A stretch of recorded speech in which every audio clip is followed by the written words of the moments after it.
Hai teman-teman, di video kali ini aku mau ngajak kalian bikin tatakan gelas dari kayu.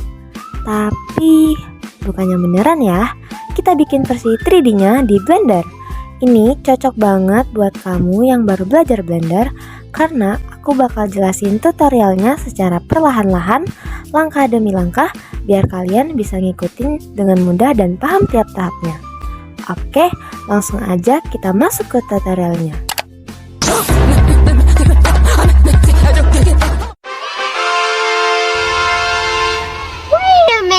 Karena aku bakal jelasin tutorialnya secara perlahan-lahan, langkah demi langkah, biar kalian bisa ngikutin dengan mudah dan paham tiap tahapnya. Masuk ke langkah pertama, bersihin dulu blendernya. Oke, kita mulai dari awal banget. Pas kamu buka blender, pasti muncul tuh si kubus bawaan. Kita nggak butuh dia. Sekarang, jadi tinggal klik kanan aja, lalu pilih delete, atau tekan tombol X, terus enter. Nah, sekarang kita bikin bentuk dasarnya. Tekan Shift A, terus pilih mesh, lalu pilih bentuk silinder. Nah, begitu muncul, jangan klik apa-apa dulu ya. Lihat di pojok kiri bawah ada tulisan Add Cylinder. Ubah sedikit parameternya, di mana vertex jadi 360. Itu akan membuat lingkarannya menjadi halus. Lalu untuk radius itu tetap di 1, dan depth kita ubah menjadi 0,1. Ini jadi ketebalan coaster kita.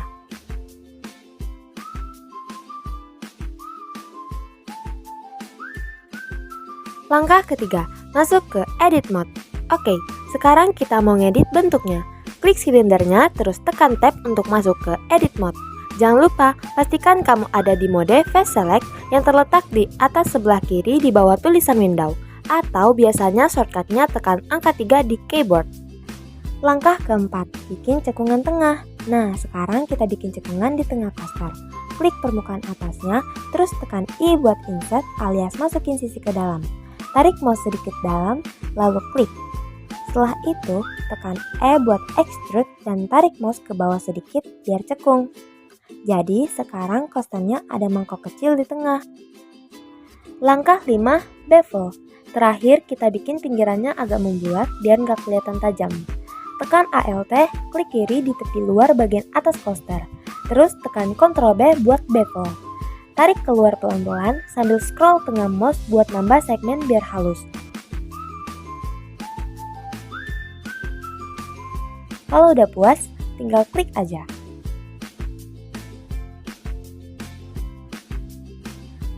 Dan selesai. Ini dia hasil Blender bentuk tatakan gelas kita. Oke teman-teman, setelah bentuk coasternya jadi dan halus, sekarang waktunya kita masuk ke bagian yang paling seru. Shading, alias memberi tekstur dan warna biar kelihatan nyata. Apalagi kalau kalian mau bikin tekstur kayu yang estetik. Oke, kita lanjut ke tutorialnya ya. Untuk itu, kita pindah dulu ke halaman shading.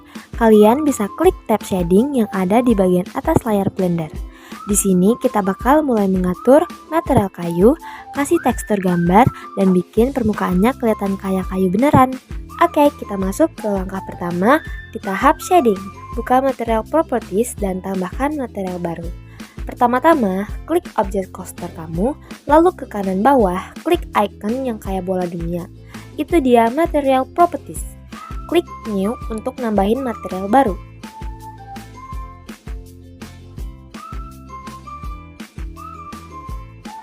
Langkah kedua, tambahkan image texture. Di bagian bawah, klik area kosong di node editor. Tekan Shift A, pilih tekstur, lalu pilih image texture. Terus, klik open dan cari file tekstur kayu yang udah kamu download. Tarik node ini dan sambungkan dari color ke base color di node principal BSDF. Sekarang kamu udah bisa lihat permukaan coaster kamu jadi bertekstur kayu. Tapi tunggu, kita belum selesai. Lanjut ke langkah ketiga, tambahkan bump atau efek permukaan. Untuk bikin teksturnya nggak kelihatan flat, kita tambahin efek permukaan pakai node bump. Tekan Shift A, pilih vector, lalu pilih bump. Sambungkan image tekstur color ke bump height. Dari bump normal ke principal BSDF normal.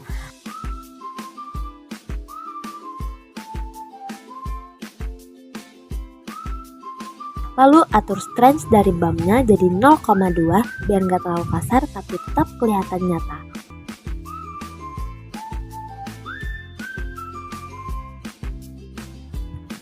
Langkah 4. Duplikat image tekstur dan tambahkan color ramp. Sekarang kita mau ngatur warna dan kesan permukaan kayunya biar makin realistis. Pertama, kita duplikat node image tekstur yang tadi. Caranya, klik node-nya, terus tekan kiri, lalu klik duplikat, lalu geser ke bawah. Lalu kita tambahkan node color ramp. Tekan Shift A, pilih converter, lalu pilih color ramp.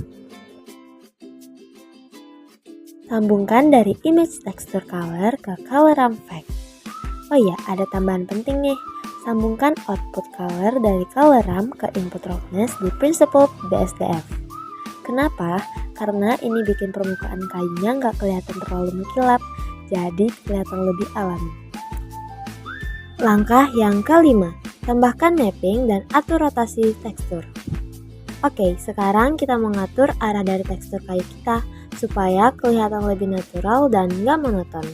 Pertama, kita tambahkan node mapping.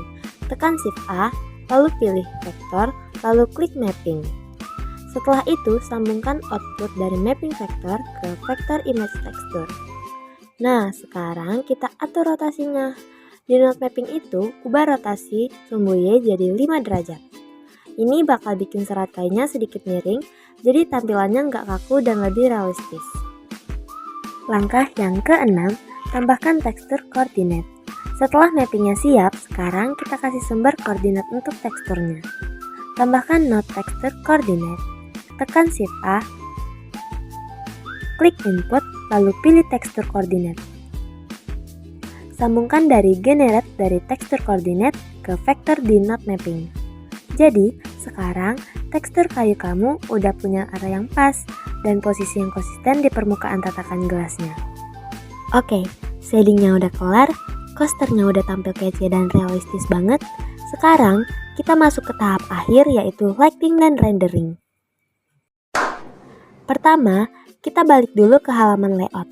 Klik tab layout di atas, terus ganti tampilan ke viewport shading dengan klik icon bulatan yang ada di kanan atas viewport. Itu loh yang bikin objek kita tampil dengan material dan pencahayaannya. Sekarang kita tambahkan sumber cahaya. Tekan Shift A, pilih light, terus klik point. Cahaya ini bakal jadi sumber pencahayaan utama di scene kita. Untuk mengatur posisi cahayanya, klik lampunya, terus tekan G buat geser. Kamu bisa pindahin ke atas objek, agak ke samping, atau coba-coba posisi lain biar bayangannya dramatis.